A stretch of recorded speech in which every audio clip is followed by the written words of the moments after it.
This is Dream Power Radio, the place where your dreams turn into reality. Here is your host, Debbie Spector-Weissman. Hello, and welcome to Dream Power Radio. I'm your host, certified dream life coach, Debbie Spector-Weissman. This is a place where we talk about dreams, both daytime and nighttime dreams, and how you can use them to make the internal shift to a life you love and rediscover the truth of who you really are. As regular listeners to this show know, I spend a good deal of my life, as I like to say, sleepwalking. And by that, I mean that I let life lead me around instead of taking life into my own hands and determining my own fate. It took me many years to discover and understand the role that consciousness takes into living a full and enriching life. I often wonder what turns my life would have taken if I'd had that knowledge years earlier. I've made the same choices. Would I be in the same place I am now, speaking with you here today? Speculation is fun, and it's a topic we'll put aside for the time being. But I bring up the thought now because these insights came late in life to me. They actually were the concepts that my guest today has known about since birth. Catherine Llewellyn grew up surrounded by conscious thought leaders, and it put her on a path to lifelong learning and transformation. She realized very early on that consciousness lies at the very root of everything we do. And when our consciousness shifts, everything else follows. And that enables us to live the most fulfilling lives possible. What else do we need to know about our consciousness? How do we make a shift if we want to and don't know how? Let's let Catherine tell us. Welcome to Dream Power Radio, Catherine. Thank you so much. I'm very excited to be here. I think dreams are just such an extraordinary thing, aren't they? I've always just found dreams to be a sort of a window, a magical window for me. So I was just thrilled to be invited onto the show. Tell me, how do you use dreams to either access your consciousness or help your consciousness along? Well, a variety of ways. Years and years ago, I came across the concept of dream programming. I don't know if that's a term people still use. And at the time, what it meant was if I had whether it was a problem or a creative challenge, whatever it might be, where in my sort of conscious everyday mode of being, it seemed to be a bit beyond me. I felt like I needed help with it. And I would think, well, maybe my subconscious can help me. But I have a feeling that if it is going to help me, it's not going to do it while I'm conscious. It's going to do it behind the curtain, as it were. And so I developed this practice of just before going to sleep, dropping a request into the subconscious. The request might be, I'd really love the answer to this conundrum I'm dealing with, or I'd really like to feel some healing around this particular issue. I'd actually send a request in, and it always felt like I was giving the request to this incredible kind of team of experts that were sort of inside me. And then during the night, I might have a dream in which things would be working on and resolved and played out. Or I might have a dream but not remember it, and therefore I didn't know whether or not I'd had a dream. But I'd wake up in the morning and the thing had shifted during the night. So it was sort of a combination of my conscious intention, my respectful request. So I wasn't demanding it. I was respectfully requesting it. And then I was surrendering to that inner process. So for me, the dream life is a part of that particular thing. So that's one. But nowadays, something I've experienced a lot, and I've got lots and lots of examples, so I'm not going to give all of them, but I'll just give two more. Something that happens for me a lot is if I've got a really interesting thing coming up that's going to stretch me, I might be running a workshop or meeting somebody or something where I know it's going to stretch me. Sometimes I have a dream where in the dream, every possible thing that could go wrong goes wrong. And it gets worse and worse and worse and worse in the dream. And when I first had these, I thought, well, this is telling me I shouldn't be doing this thing. But I soon learned that what it was actually doing was it was putting me through all of my fears, all of my doubts, all of my negative self-beliefs, so that when I woke up in the morning, I thought, right, There's no way it's going to be anything as bad as that, whatever happens, right? And I survived that, so I'm going to be fine. And so that turned out to actually now be part of my process. I know that I'm really connecting with the thing I'm going to do if I have one of those dreams, which might sound weird. And then the third one is where I literally wake up, I can remember a dream, and there's a really potent feeling of significance about the dream. And there's some message from the dream, which I don't tend to be very analytical about that. I tend to just ask myself, what might that mean to me? What might it be? What might it be? And I allow the message to emerge. So those are three kind of things that immediately came through in response to your question. I tell you, Catherine, you just very succinctly put together the whole concept of dream work. So much of what I do revolves around all three of those concepts. We first talked about dream programming. Some people call it dream programming. A lot of people call it dream incubation. And there are different methods of doing it, like what you did, but it's all about the same thing, asking your subconscious to help you figure out something like that. And it just shows dreams can be used in so many different ways, from figuring out problems to just sorting through what's going on, to even just having this wonderful image in your sleep and being able to dance in the juice of it and just make you feel wonderful about living. So yes, there's so many things you can do about that. But you're here, brought you here to talk about consciousness itself. Yeah. So to get that part started, I'd like your definition of what exactly you mean by consciousness. Well, it's interesting because someone asked me that question in a workshop the other day. What's your definition of consciousness? And you can't define consciousness because consciousness is everywhere all the time. It's not a finite thing. It's an infinite thing. So the minute we try and define it, we've lost it. And in fact, what I said to the lady in the workshop, I said, do you have a consciousness? She said, yes, I absolutely do. And I said, and do you believe other people have a consciousness? Yes, I do. And I said, that's actually all you really need to know, because this desire to define what consciousness is comes from a particular aspect of our consciousness, which is the rational mind. It's the rational analytical mind, which is only a very limited part of our entire consciousness. So that limited part cannot understand the whole thing. By definition, it's too small. We can't. It's like saying, understand God, understand the cosmos. We can't do it. So that's my answer, really. Consciousness is infinite. It's everywhere. It's in all of us all of the time. And as you said, when you read out the thing earlier, it's behind everything else. And it's something we're not always aware of our own state of consciousness, because we're so often focused on things outside of ourselves. So we're focused on who's doing what. Do we agree with it or not? Someone's done this to me. Was that wrong or right? How do I feel about it? What am I going to do about it? And all of those questions and all of those perceptions that we have are guided by our state of consciousness.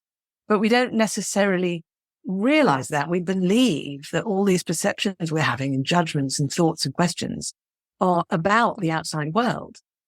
They're not. They're about our consciousness, which is therefore then filtering the information that's coming into us and dictating how we respond to it and how we then perceive it going forward. So I think the most interesting question is, what is my state of consciousness at the moment?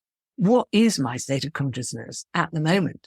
And that's one of those meditation questions we can ask over and over, and it never actually gets old, And if it feels like an annoying question to ask ourselves, that gives us a clue as to our state of consciousness right now. Right. That's because our consciousness is always changing. Yeah, it's always changing and it's infinite. It has no end to it of what it's capable of how it's capable of being. And I think that's one of the reasons dreams are so powerful and important for us, because in dreams, we're not limited by the physical world and we're not limited by our mental process. in dreams, all aspects of ourselves come into play without our rational consciousness having any ability to control it or limit it. So this limitless stuff can happen in our dream world, which can, of course, be carried into our daytime world if we open to it. If we come into our daytime world and we go, I accept this limitless perception in my daytime world. I'm open to that, even though I'm terrified of feeling like I'm losing control or terrified of not knowing what's going on or not knowing what's right. But I'm open to that. And when we say I'm open to that, suddenly the whole thing expands and we get this extraordinary, almost magical sense of possibility in the way we're experiencing our lives. And I think that's the magical word you use was possibility. I think one of the troubling aspects of society at large is that most people aren't aware that they have these possibilities. They're so limited in what they're seeing in that rational part of the consciousness that has them in this limited, tiny area and believing that that's all there is and there's nothing else there. Do these people or do people who live like this in this sort of limited way, is there a way to help them see that there is more out there? Well, I think the first thing to say is we all live like that some of the time. And I think that's really important to keep in mind that there's no such thing as the really conscious open people and the really unconscious closed people. It's not like that. That's another rational mind concept, which I have fallen into in the past. But luckily at the moment, I'm not in that place. So for each of us, it's our own path, of course. And I think for me, the thing I've found most useful is to try to understand my own path in terms of the awakening that's occurred for me at different times and understand how that seems to have occurred. To first of all understand that that's obviously my path, but to also understand that some of that could be relevant for other people. So I'm talking about things like the relationship with the body. Let's talk about that. So a lot of our baggage and woundedness and so on is held in the body. And when we are not freeing that up, what that does is that cramps us in terms of our consciousness, because a lot of our energy is going into maintaining that holding and containment of all of that material that's being held in the body. And that takes energy to do. So what that does is there's less energy then for us to be open and receptive. So something that can be very, very helpful for people is anything to do with the body that helps to free up the energies in the body, free up the emotional baggage, and free up the joy, and the sensuality and all of those other wonderful things in the body. Because what that does, because we are in a physical body currently, bizarrely, that's one of the weirdest things I think about being humans. We're in these individual physical bodies and yet we've got this infinite consciousness. What is that about? I love conscious dance, for example, walking in the hills, anything which, Tai Chi is fantastic. People do like water therapy where they move in the water with someone guiding them. I've never done it.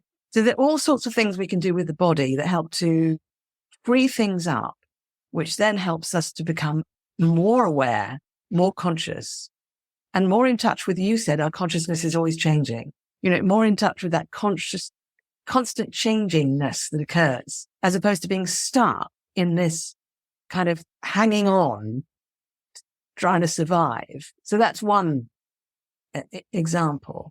Yeah. There are many others. I can give you as many as you like. I mean, well, we are going to go into that, but we are doing have to take a short break now.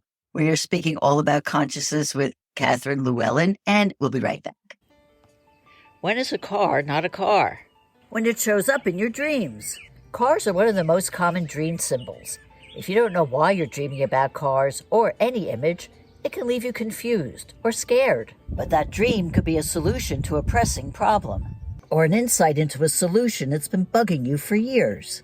Go to my website and sign up for a complimentary discovery session, and I'll help you understand why a dream is a terrible thing to waste. Go to thedreamcoach.net for more information. Welcome back to Dream Power Radio with your host, Debbie Spector-Weissman.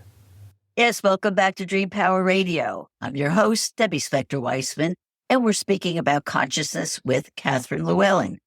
Well, Catherine, you were talking about how our body, working with our body, helps us elevate our consciousness or makes us more aware of things. Why is it that the movement can do this, or how does the movement affect this? Well, because we're all one thing. We're not just, a leg, an arm, a head, and a brain. Where everything's connected to everything else. And so on a very, very basic level, when the energy in the body is moving in the way that it should be, that also affects the brain, which affects our thinking capacity, which affects our awareness and our ability to connect with what's going on with us. It's just in a very, very basic way. I mean, anyone who knows the difference between waking up after a really good night's sleep as compared to waking up after really not enough sleep, after 10 nights of not enough sleep. The difference to our state of awareness and our kind of plasticity of connection with ourselves and with the world is really noticeable. And that's the simplest example. And the thing about our bodies as well, our bodies are capable of such joy and love and ecstasy, all those wonderful experiences. And of course, capable of having all of that shut down as well. So when we allow everything to flow, naturally that allows all of these other wonderful things to come through, which connects with our sense of oneness, our sense of universal love, our sense of God or whatever we think God is. All of that becomes more available to us when we actually take care of the physical body, which might seem counterintuitive, but I think anyone listening to this will have an inkling that that's actually true. I think we know this, but we don't always necessarily really take care of ourselves in that regard, or have fun, having fun with it, I think as well is very, very important. Right. Well, I think we could all say that we are not our bodies, but what about the person who unfortunately may have physical limitations and is through illness or injury or something like that? How do they get that sense of joy and get that sense when their body is placing these limitations on them? Yeah. So, I mean, I can only speak from my own experience, and I'm fortunate enough not to have physical limitations like that. But I do have a few friends who have physical limitations, and they've told me that they can get in touch with that same experience if they pace themselves and if they treat themselves with love.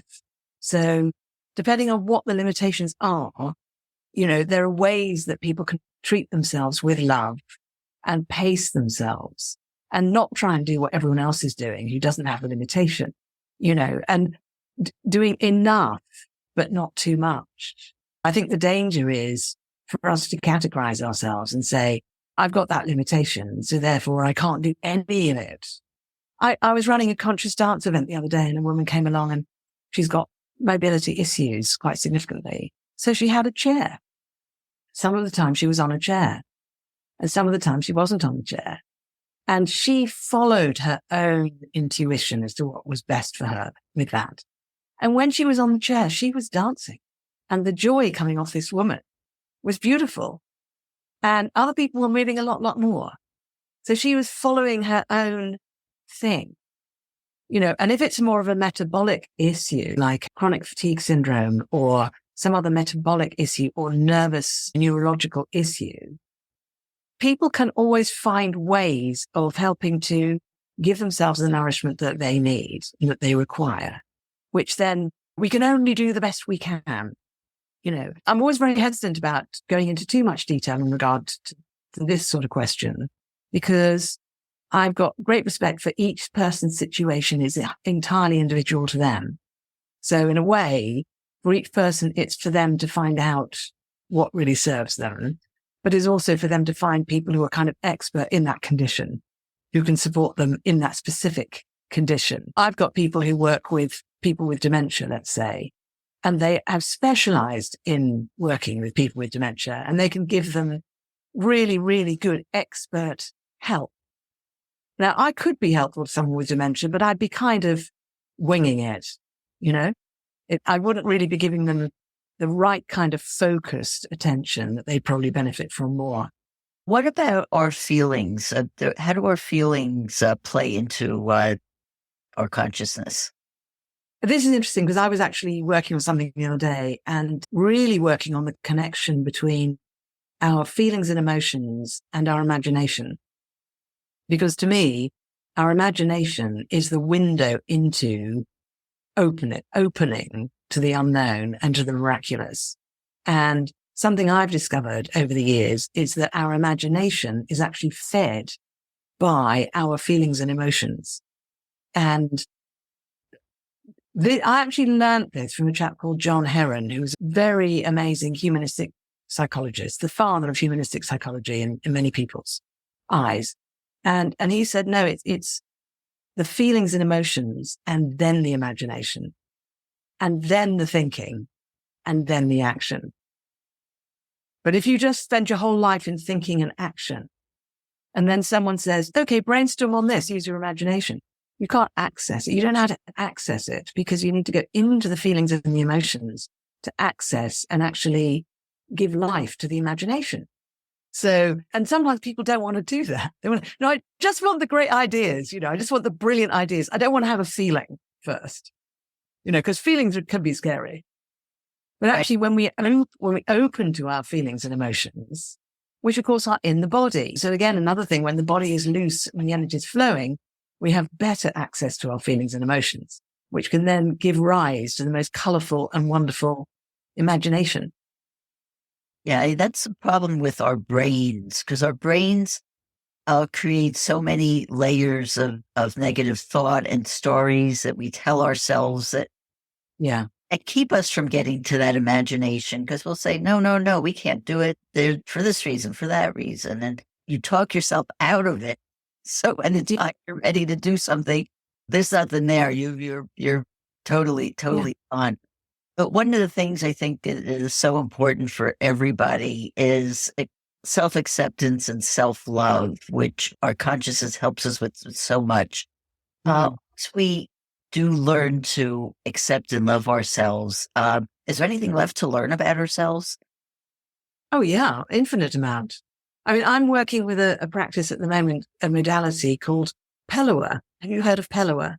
I haven't. I was going to ask you about that because I see that you practice it and I'd never actually heard of it before. So tell me. Well, it's quite new. It's only been around for 20 years. It was channeled and downloaded by a spiritual teacher in Australia. And I was one of the first people to train in it as a practitioner in the UK. And I'm now a teacher. Now, Pelluwa is it's like a shortcut to shifting our consciousness. It's a consciousness modality. So it actually engages with our consciousness and facilitates a shift. But it has a conversation with our consciousness first to go, right, what do you need? So it doesn't just come and go, wham, I'm going to shift you from A to B.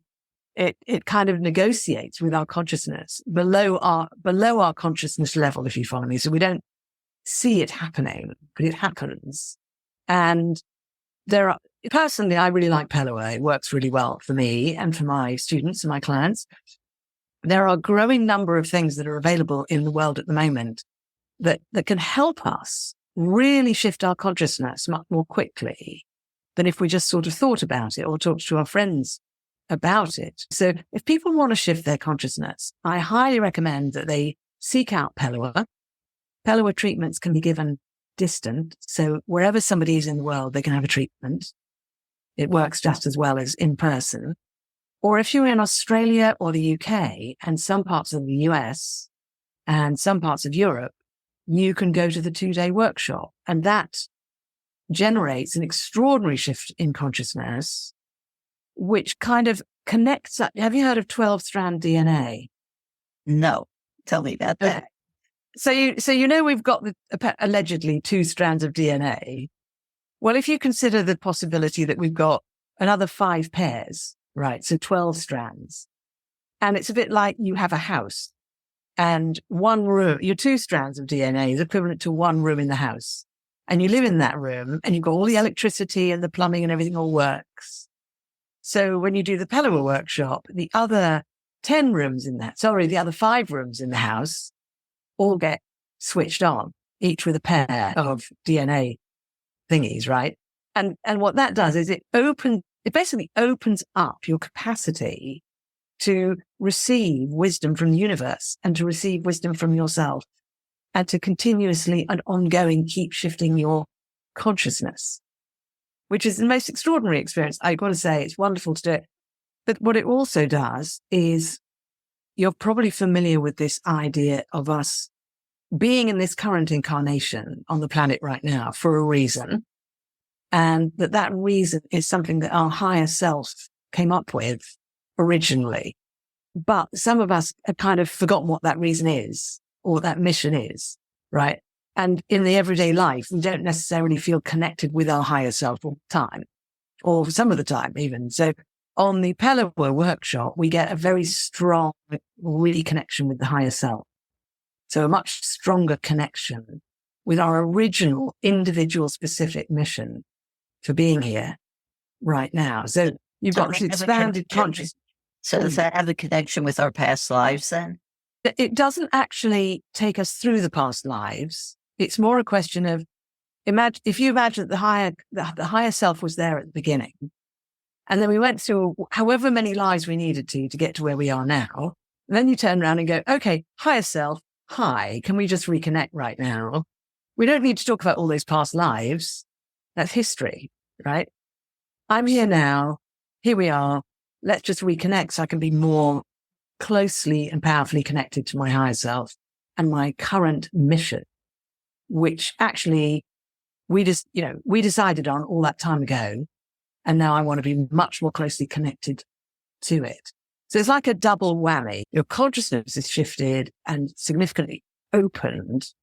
And there's that greater connection to the mission for being here. Now, I'm obviously a fan of Pella. I think it's amazing. And I'd love people to look into it. But when you heard me saying that, listener, if it resonated for you, follow that. If it didn't resonate for you, then my invitation is to find something that does on the energetic level that helps you to do that, because that's almost like a battery powered boost to your own subconscious. It's like an external assistance to what your subconscious is already working to do. Yeah, would you say like another way to access it would be through Reiki, for example? Well, Reiki is not primarily for the consciousness. It's primarily for the body and the aura. Some people find when they do Reiki, a bit like with the body work, it's not directly consciousness work, but through Reiki, people can experience an enormous amount of healing. And as a result of that, they may then be more open and available to shifting consciousness. So it's like a side effect. All good. And they're all good ways of helping us discover ourselves. And heal and grow and expand. Absolutely. Well, Catherine, there's so much I'd like to ask you, but I just have time for this one final question, which is, how can people find out more about you and your work? Thank you. I would love people to listen to my podcast, which is called Truth and Transcendence. And the and is an ampersand, the squiggly ampersand.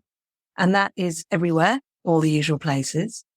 And the other place people can find me is my website, which is beingspace.world.